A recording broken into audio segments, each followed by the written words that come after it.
Good morning student. आगे हम रविंद्र केलेकर इनका जीवन परिचय जानते हैं, जो कि हमारे पाठ पतझर की टूटी पत्तियों से लिया गया है। और इनका जो समय काल है वो 1925 से लेकर 2010 का रहा। देखिए, 7 मार्च 1925 को कोंकण क्षेत्र में जन्मे रविंद्र केलेकर छात्र जीवन से ही गोवा मुक्ति आंदोलन में शामिल हो गए थे।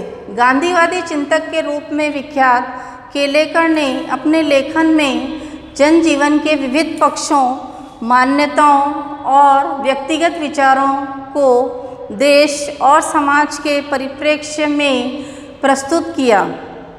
इनके अनुभवजन्य टिप्पणियों में अपने चिंतन की मौलिकता के साथ ही मानवीय सत्य तक पहुंचने की सहज चेष्टा रहती है। तो 7 मार्च 1925 को रविंद्र केलेकर का कोंकण क्षेत्र में जन्म हुआ था। उसके बाद छात्र जीवन में ये गोवा मुक्ति आंदोलन से जुड़ गए थे। अपने लेखन में जनजीवन के विविध पक्षों, मान्यताओं और व्यक्तिगत विचारों को इन्होंने देश और समाज के सामने प्रस्तुत किया। कोंकणी और मराठी के शीर्षस्थ लेखक यानी टॉपेस्ट लेखक और पत्रकार रविंद्र केलेकर की कोंकणी में 25 और मराठी में 3, हिंदी और गुजराती में भी कुछ एक पुस्तकें प्रकाशित है। केलेकर ने काका कालेकर की अनेक पुस्तकों का भी संपादन और अनुवादन किया।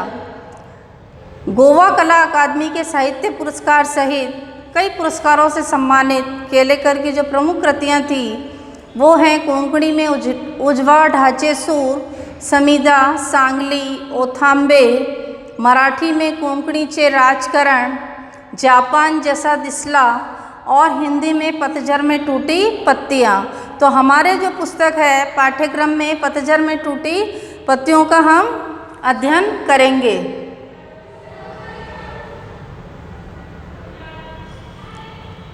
देखिए बच्चों, इस पाठ के अंतर्गत 2 भाग हैं। पहला जो भाग है वो है इसमें अपने गिन्नी का सोना, वो पाठ्यक्रम में नहीं है। जो दूसरा है भाग वो है झेन की देन। तो पतझर में टूटी पत्तियों में जो सेकंड पार्ट है वो अपने पाठ्यक्रम में आएगा।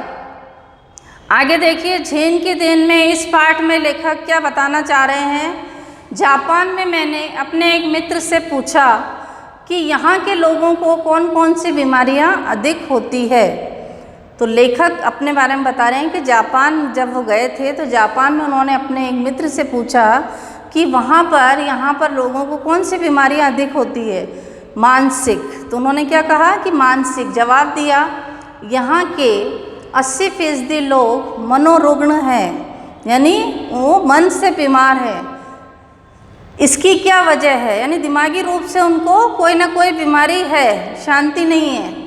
इसकी क्या वजह है। कहने लगे, हमारे जीवन की रफ्तार बढ़ गई है। यहाँ कोई चलता नहीं बल्कि दौड़ता है, कोई बोलता नहीं बल्कि बकता है। जब हम अकेले पढ़ते हैं तब अपने आप से लगातार बड़बड़ाते रहते हैं। अमेरिका से हम प्रतिस्पर्धा करने लगे हैं। प्रतिस्पर्धा यानी होड़, कंपटीशन। 1 महीने में पूरा होने वाला काम 1 दिन में ही पूरा करने की कोशिश करने लगे हैं। वैसे भी दिमाग की रफ्तार हमेशा तेज ही रहती है। उसे स्पीड का इंजन लगाने पर वह 1000 गुना अधिक रफ्तार से दौड़ने लगता है। फिर एक क्षण ऐसा आता है कि जब दिमाग का तनाव बढ़ जाता है और पूरा इंजन टूट जाता है।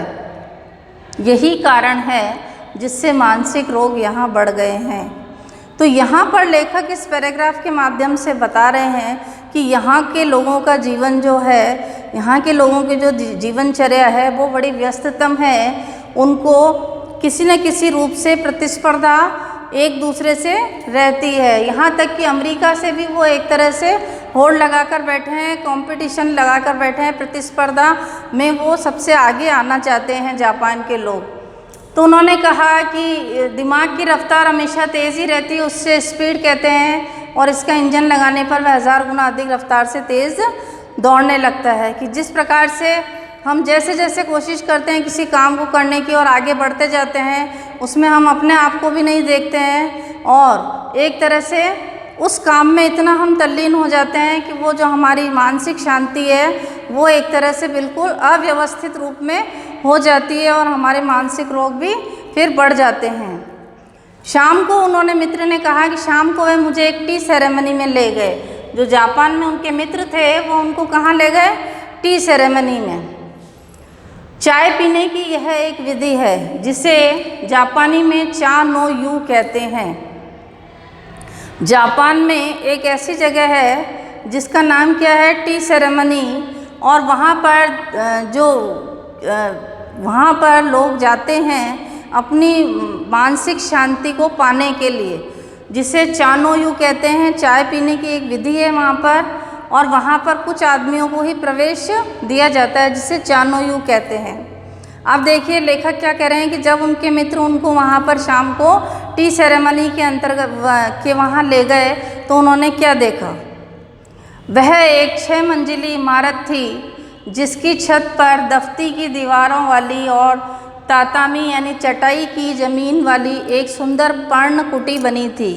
अब लेखक जब अपने मित्र के साथ गए टी सेरेमनी में तो उन्होंने देखा कि वो इमारत जो थी वो 6 मंजिली इमारत थी जिसकी छत पर एक तरह से दीवारों वाली जो होती है चित्रकारी की हुई, दफ्ती यानी होता है चित्रकारी वाली दीवारें थी, चित्रकारी की हुई थी, और चटाई की ज़मीन पर जो सुंदर थी वो पर्ण कुटी लग रही थी। मतलब पूरा एक झोंपड़ी नुमा उसको आधार देकर बनाया गया था। बाहर बेढप सा एक मिट्टी का बर्तन था, उसमें पानी भरा हुआ था। हमने अपने हाथ पांव इसी पानी में धोए। लेखक बताते हैं कि वो अपने मित्र के साथ टी सेरेमनी में गए। वहाँ पर उन्होंने देखा कि वो 6 मंजिली इमारत थी जिसकी छत पर उसकी दीवारों पर चित्रकारी की हुई थी, चटाई बिछी हुई थी और बड़ी सुंदर पर्ण कुटी बनी हुई थी जो पत्तों से बनी हुई थी पूरी। बाहर एक बेढप सा मिट्टी का बर्तन था जिसमें उन्होंने हाथ पांव इस पानी से धोए, तौलिए से पोंछे और अंदर गए। अंदर चाजीन बैठा था। हमें देखकर वह खड़ा हुआ, कमर झुकाकर उसने हमें प्रणाम किया।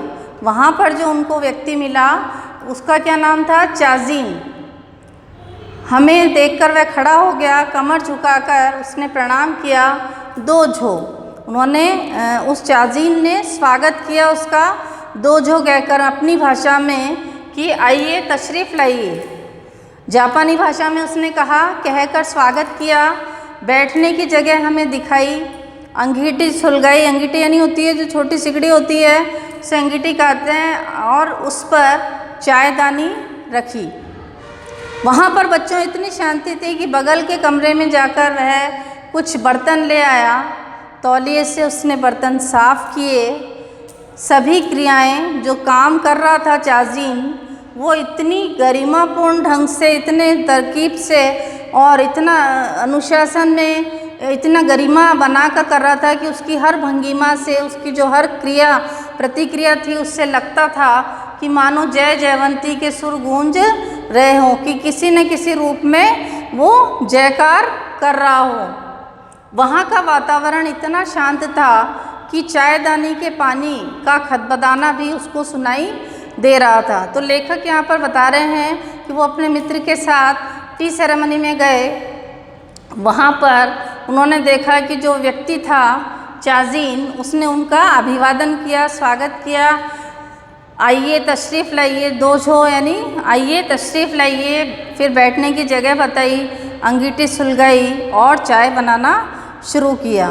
तो जो भी वो प्रतिक्रियाएं कर रहा था, बर्तन ला रहा था, उनको पोंछ रहा था तौलिए से, तो वो इतनी वहाँ पर शांति थी कि ऐसा लग रहा था कि जैसे कोई जयकारे के सुर गूंज रहे हों, या कोई चायदानी के जो पानी का खदबदाना था, वहाँ का वातावरण इतना शांतिपूर्ण था कि चाय का पानी था उसका खदबदाना भी सुनाई दे रहा था। आगे देखिए, ये देखिए इस चित्र में बताया गया है कि किस प्रकार से लेखक अपने मित्र के साथ वहाँ पर गए।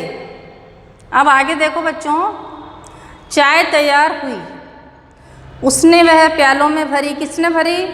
चाजीन ने। फिर वे प्याले हमारे सामने रख दिए। यहाँ हम 3 मित्र ही थे।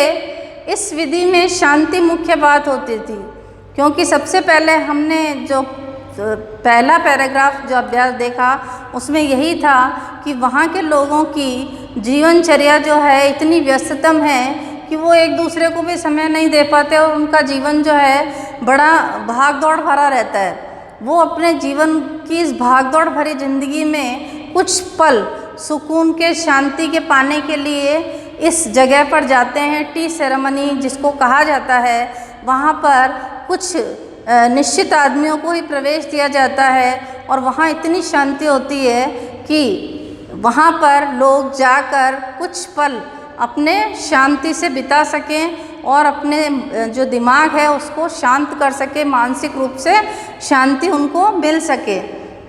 तो इस प्रकार से लेखक के जो मित्र थे वो भी उनको ले गए। चाय तैयार हुई, प्यालों में भरी, प्याले सामने रखे। वहाँ हम 3 मित्र थे। इस विधि में शांति मुख्य बात होती है, इसलिए वहाँ 3 से अधिक आदमियों को प्रवेश नहीं दिया जाता। जापान में जो टी सेरेमनी है वहाँ पर केवल एक बार में 3 ही आदमियों को प्रवेश दिया जाता है, क्योंकि वहाँ पर शांति ही मुख्य बात होती है। आगे देखिए, प्याले में 2 घूंट से अधिक चाय नहीं थी। हम होठों से प्याला लगाकर एक एक बूंद चाय पीते रहे। करीब 1.5 घंटे तक हमारा ये चुस्कियों का दौर चला। सिलसिला यानी क्रम, यह दौर चला। पहले 10-15 मिनट तो मैं उलझन में पड़ा। अब यहाँ पर आया है कि पहले 10-15 मिनट तो मैं उलझन में पड़ा। ये किसके लिए आया है? लेखक के लिए। फिर देखा कि दिमाग की रफ्तार धीरे धीरे धीमी पड़ती जा रही है, कि जिस वातावरण में बैठे थे वहाँ का जो वातावरण था बहुत सुंदर, स्वच्छ और शांतिपूर्ण था। तो लेखक को धीरे धीरे चाय पीते पीते ही उसको बड़ा अजीब सा लग रहा था कि वास्तविक रूप में यहाँ पर शांति मुझे मिल रही है। तो उसको एक तरह से जो परिवर्तन हो रहा था उससे वह बहुत आश्चर्य में था कि उसने देखा कि जो दिमाग जो दौड़ रहा था और दिमाग कई जगह और उसका ध्यान था, वो धीरे धीरे उसकी जो रफ्तार थी वो कम होती गई और शांति की जो प्रमुखता थी, शांति का जो महत्व था वो बढ़ता गया। थोड़ी देर में जो बिल्कुल बंद हो गई। मुझे लगा मानो अनंत काल में मैं भी जी उठा, यहाँ तक कि सन्नाटा भी मुझे सुनाई देने लगा। यानी वो सब कुछ जो उसकी जो समस्याएं थी, जो उस स्थिति से वो वहाँ पर अवगत हो रहा था, उस स्थिति से सबसे पीछे छूटकर कि जो उसके जीवन में चल रही थी समस्याएं, उन सब से अलग हटकर वहाँ की शांति को देखकर, वहाँ के सन्नाटे को देखकर ऐसा लग रहा था कि शायद ये सन्नाटे का स्वर भी सुनाई दे रहा है। अक्सर हम या तो गुजरे हुए दिनों की खट्टी मीठी यादों में उलझे रहते हैं कि हमारे साथ क्या हुआ। कुछ समय हमारा अच्छा बीता, कुछ समय हमारा बुरा बीता, किस तरह से हमने कैसे समय में किस प्रकार से अपने आप को, अपनी स्थिति को समझकर अपने आप को संभाला। कि जीवन में ये तो है नहीं कि सभी व्यक्तियों को आराम से और ऐशो आराम पूर्वक जीवन व्यतीत करने का मौका मिले। तो कुछ न कुछ परिस्थितियाँ हर व्यक्ति के जीवन में आती रहती है, तो उसका किस प्रकार से वो सामना करता है वो उस व्यक्ति के ऊपर ही निर्भर करता है। वही उसकी मानसिक शांति को बना के वो अपने आप को रख सकता है। तो यहाँ पर लेखक भी ये कह रहे हैं कि हम अपने जीवन में कई ऐसे दौर से गुजरते हैं कि जो हमें अपनी यादों के बारे में बताता है। कुछ यादें हमारी ऐसी होती है जो हमारे लिए यादगार होती है, जो अच्छी होती है, मीठी होती है, और कुछ ऐसी होती है कि जो हमें कड़वे अनुभव प्रदान कर जाती है। तो इस प्रकार से हम उलझे रहते हैं, या भविष्य के रंगीन सपने देखते रहते हैं, या हम अपने दिमाग में कुछ न कुछ ऐसा सोचते रहते हैं कि हम आगे जाकर क्या करेंगे, क्या बनेंगे। तो इस प्रकार की इच्छा को पाने के लिए, महत्वाकांक्षा करने के लिए हम आगे से आगे प्रयासरत रहते हैं, और इस कारण से हम अपने स्वास्थ्य को प्रति भी ध्यान नहीं दे पाते हैं, और मानसिक रूप से भी हम एक तरह से तनावग्रस्त होकर और उसमें स्थिति को संभाल नहीं पाते हैं। तो मानसिक शांति हमारी अगर रहेगी तो हमारे सारे काम अच्छे होते रहेंगे। तो यहाँ पर ये लेखक भी यही कह रहे हैं कि या तो हम खट्टी मीठी यादों में उलझे रहते हैं या भविष्य के रंगीन सपने देखते रहते हैं। हम या तो भूतकाल में रहते हैं जो हमारा बीत चुका है समय, और या भविष्य काल में कि हम आगे क्या करेंगे अपने जीवन में, किस प्रकार से अपने जीवन को चलाएंगे। असल में दोनों काल मिथ्या हैं, झूठे हैं, कि एक तो चला गया है और एक आने वाला है, उसका भी कुछ पता नहीं है कि क्या होगा। दूसरा आया नहीं है। हमारे सामने जो वर्तमान क्षण है, जो प्रेजेंट है, जो हम अपने आप में वर्तमान में जीना चाह रहे हैं, जी रहे हैं, वही क्षण सत्य है। इसी प्रकार से लेखक कह रहे हैं कि हम सारी परेशानियों को भूलकर अगर हम उस जगह बैठे हैं तो वहाँ का जो वातावरण है, उस वर्तमान क्षण जो है, वही हमारे लिए, वहाँ की जो शांति है, वही हमारे लिए प्रमुख रूप से मुख्य बात कही जाएगी। तो वही सत्य है, उसी में हमें जीना चाहिए। चाय पीते पीते उस दिन मेरे दिमाग से भूत और भविष्य दोनों काल उड़ गए थे कि क्या मेरे साथ हुआ और मैं उस समय मैंने क्या, मेरी प्रतिक्रिया रही, या आगे आने वाले भविष्य में मैं क्या, किस प्रकार से मेरा समय आएगा। तो इन सब को भूलकर वो वहाँ के वातावरण का सुखपूर्वक आनंद ले रहे थे।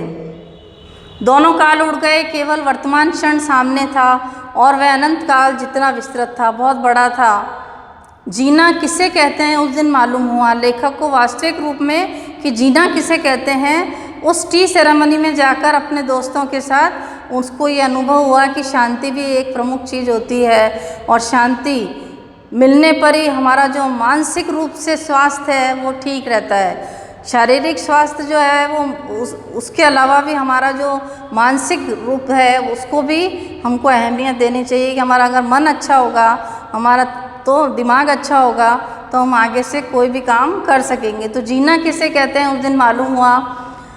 यहाँ पर पाठ है झेन की देन, यानी वो जापानियों की ऐसी देन है। तो झेन की परंपरा की ये बड़ी देन मिली है जापानियों को। तो झेन जो है वहाँ पर एक वो बड़ी संस्था है, उसकी देन से जापानियों को ये चीज़ मानसिक रूप से शांति प्रदान करने का अवसर मिला है। आगे देखिए। तो इसमें बच्चों हमने ये देखा कि सबसे पहले देखिए, फिर से हम एक बार दोहरान कर लेते हैं कि जो इनके जो लेखक हैं, पतझर में टूटी पत्तियां, जिसका सेकंड पार्ट आएगा रविंद्र केलेकर, कि इनका किस प्रकार से जन्म कहाँ हुआ था। 7 मार्च 1925 को कोंकण क्षेत्र में हुआ। छात्र जीवन से ये गोवा मुक्ति आंदोलन में शामिल हो गए थे। उसके बाद देखो इन्होंने अपने लेखन में जनजीवन के विविध पक्षों, मान्यताओं और व्यक्तिगत विचारों को देश और समाज के सामने प्रस्तुत किया। फिर उसके बाद देखिए इनमें कि इनकी जो प्रमुख वो थी कृतियों में ये देखिए आपकी कोंकणी में उजवा ढाचे सूर, समीधा, सांगली, ओथांबे, मराठी में कोंकणीचे, राजकरण, जापान जैसा दिसला, और हिंदी में पतझर में टूटी पत्तियाँ। तो यहाँ पर ये इनका लेखक परिचय हो गया। उसके बाद देखो अपना जो पाठ्यक्रम है उसमें ये झेन की देन वाला पाठ आएगा कि किस प्रकार से जो लेखक थे वो जापान में अपने मित्र से उन्होंने पूछा कि यहाँ पर सबसे ज़्यादा लोगों को क्या परेशानी है, क्या बीमारी अधिक होती है। तो उन्होंने क्या बताया कि मानसिक रूप से वो अस्वस्थ रहते हैं, दिमागी रूप से। इसकी क्या वजह है कि वो एक दूसरे से होड़ में लगे हैं, प्रतिस्पर्धा में लगे हैं, और आगे बढ़ने की होड़ ही उनकी जो मानसिक शांति है उसको वो भंग कर रही है। तो उसके लिए उन्होंने कहा कि यहाँ पर एक ऐसी जगह है जिसे टी सेरेमनी कहा जाता है। तो वहाँ पर जाकर केवल 3 ही व्यक्तियों को प्रवेश दिया जाता है, और 3 व्यक्तियों को प्रवेश वहाँ पर मिलता है। और वहाँ की जो प्रमुख बात है वो शांति है कि वहाँ पर कुछ पल बिताकर व्यक्ति अपने आप को स्वस्थ महसूस करता है और उसे मानसिक शांति मिलती है। तो लेखक के जो मित्र थे वो भी उनको वहाँ पर ले गए टी सेरेमनी में। 3 जने वो गए और वहाँ पर उन्होंने देखा कि किस प्रकार से जो चाय परोसने वाला था, जिसे चाजीन कहते हैं, किस प्रकार से वो एक एक काम को बड़ा गरिमापूर्ण ढंग से कर रहा था। और वहाँ की जो शांति थी वो एक तरह से इतनी अधिक थी कि जो सन्नाटा था उसका भी शोर सुनाई दे रहा था। तो देखो बच्चों, ये इस तरीके से इस चित्र में बताया गया है। उसके बाद देखो किस प्रकार से चाय तैयार हुई, किस प्रकार से वो उसने उनके सामने परोसी, किस प्रकार से उन्होंने 1.5-2 घंटे में उस जो चाय की जो मात्रा थी उसको चुस्कियों के साथ पूरा किया। तो वहाँ की जो शांति थी, जो कुछ देर वो बैठे थे, वो एक तरह से उनके लिए बहुत प्रमुख बात थी। तो इस प्रकार से वो वहाँ पर बैठकर उस शांति में अपने गुजरे हुए बातों को, अपनी समस्याओं को, भूतकाल को, भविष्यकाल को, कि आगे क्या होगा, सबको भूलकर केवल वर्तमान क्षण में ही जी रहे थे, क्योंकि वो वर्तमान जो क्षण था वही वो प्रमुख रूप से शांति का प्रतीक था। तो ये हमारा आज ये चैप्टर पूरा हुआ। इसके प्रश्न उत्तर जो हैं वो आप अपनी नोटबुक में करेंगे।